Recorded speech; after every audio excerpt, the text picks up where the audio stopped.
Shalom, shalom. O Shabbat shalom for today. So, another topic to share nga. Murag wa pa rin ako matakol pod. Kay mura naka-encounter ko this lately with this problem.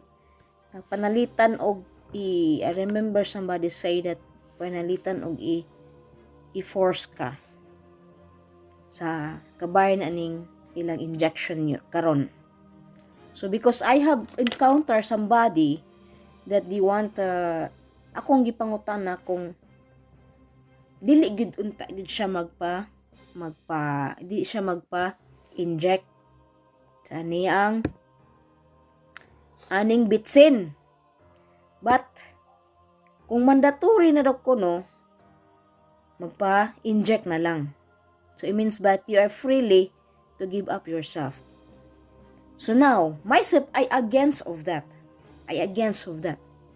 Because I believe the word of Elohim. I believe. Myself, I'm against. Why? So I will not tackle with that about. You know, Elohim gives a lot of example in the Torah. In the life of our forefather, in the wilderness, Yaakov, they are facing death. The prophets, they are facing death. You know? David, they're facing death. He even said, we are counted as sheep in the slaughter. What happened today? Is that the same? It's the same. Look, let's gonna read from what David said. Okay, let's read this one. From Psalm 44 verse 18. He gave example.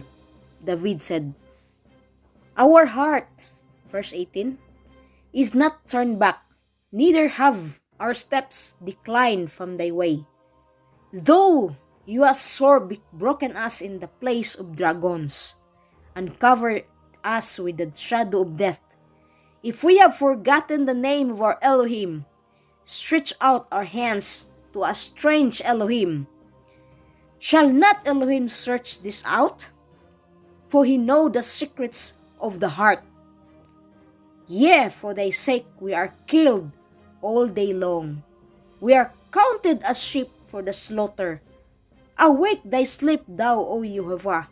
Arise, cast us not off forever. Wherefore, hide you thy face, and forget our affliction and our oppression. For our soul is bowed down to the dust, our belly cleave unto the earth. Arise for our help, and redeem us for thy mercy's sake. We are counted as sheep for the slaughter. The same.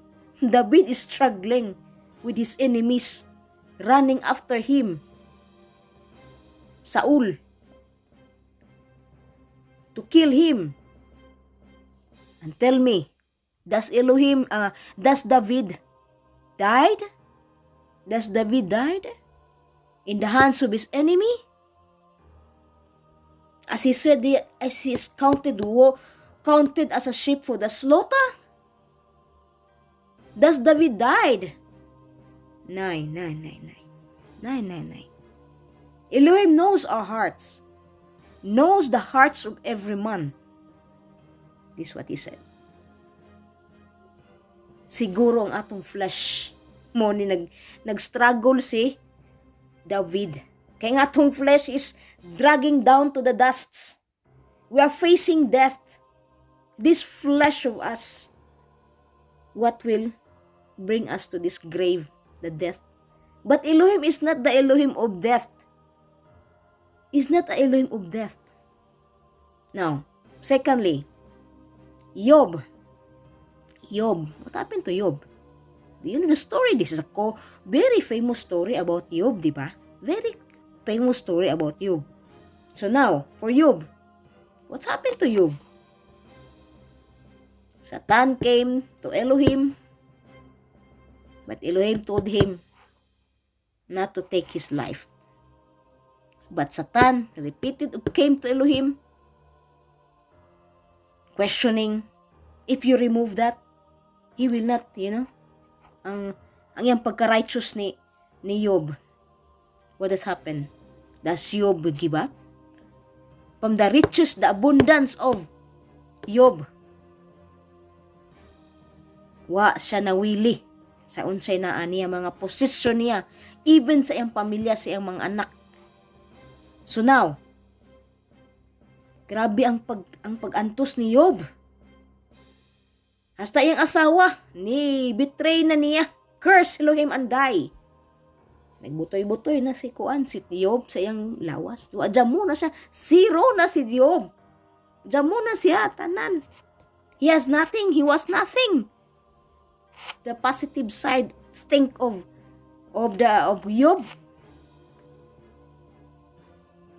Even Elohim slay him, he will still love him. You see? Ingana ang faith na to. Because you know why? We have the promise of Elohim. Those people knows the promises of Elohim. This is why nothing to give up. Nothing to give up. Do not give freely. That is the wrong concept of many of the teaching of these people, pastor leaders, and wherever you are run, just to give freely your shoulder for this wicked, evil regime. Kung mandatory mo, hatag na lang po ka. Kay kamao po'y gibuhat ni Yeshua.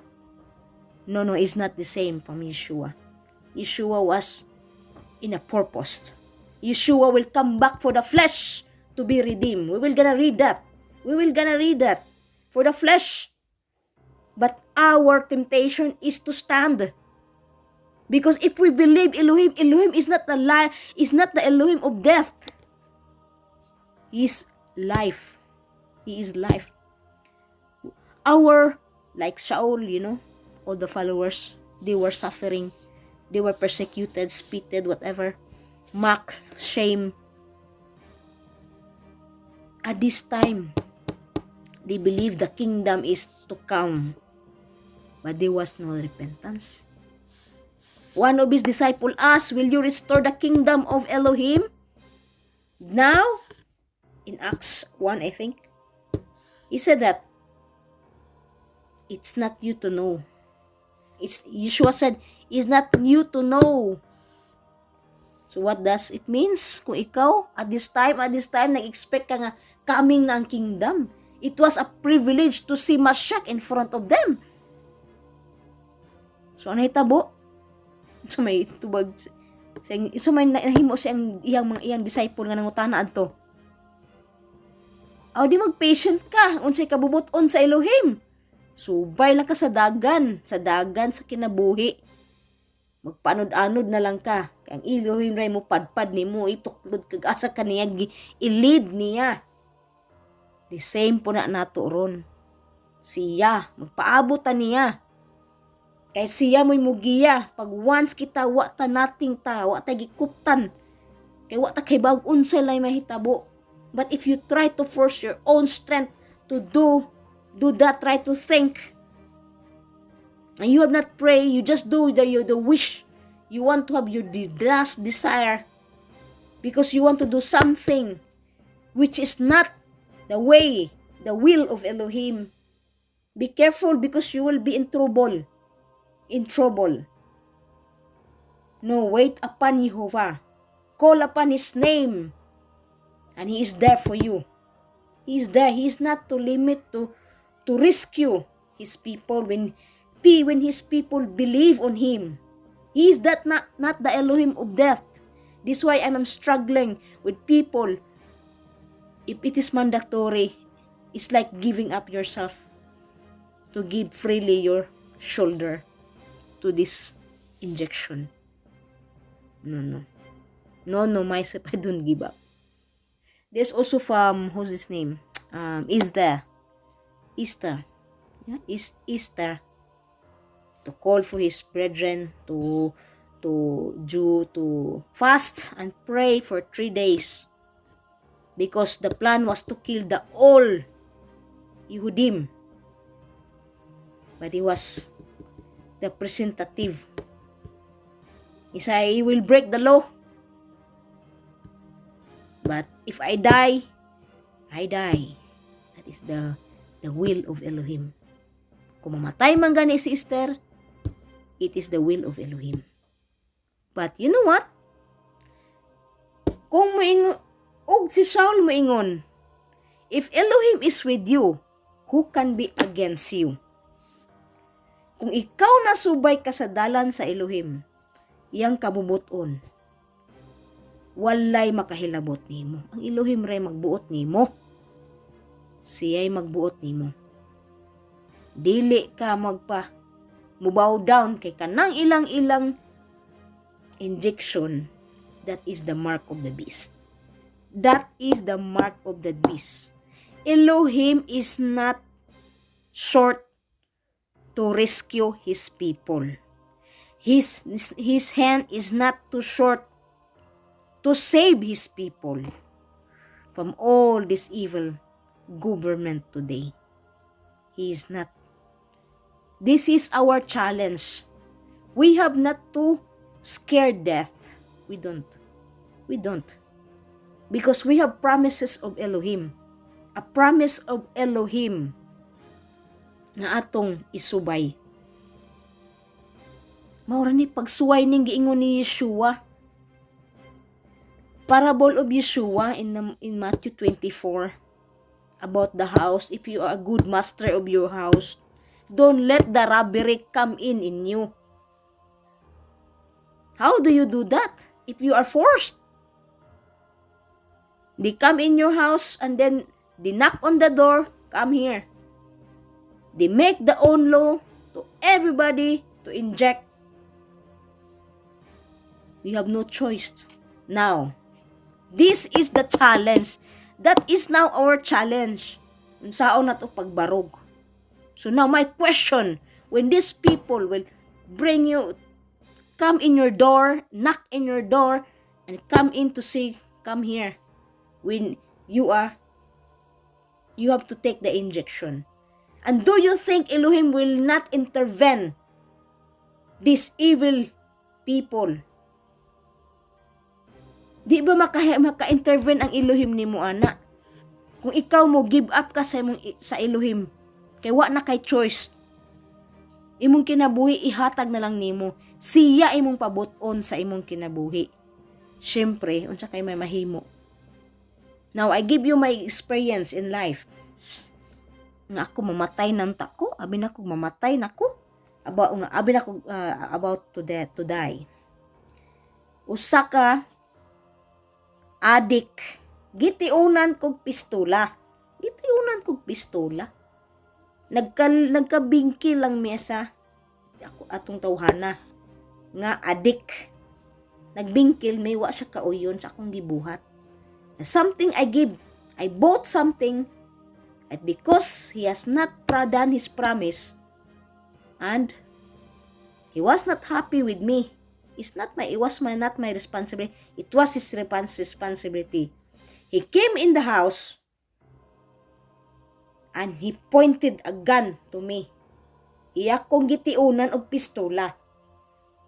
Pagtiun niya sa ako in my mind, I said to myself, okay, Ginoo pa man, bata kaya tuon lang gutag na makagagahom maghatag og kinabuhi na to.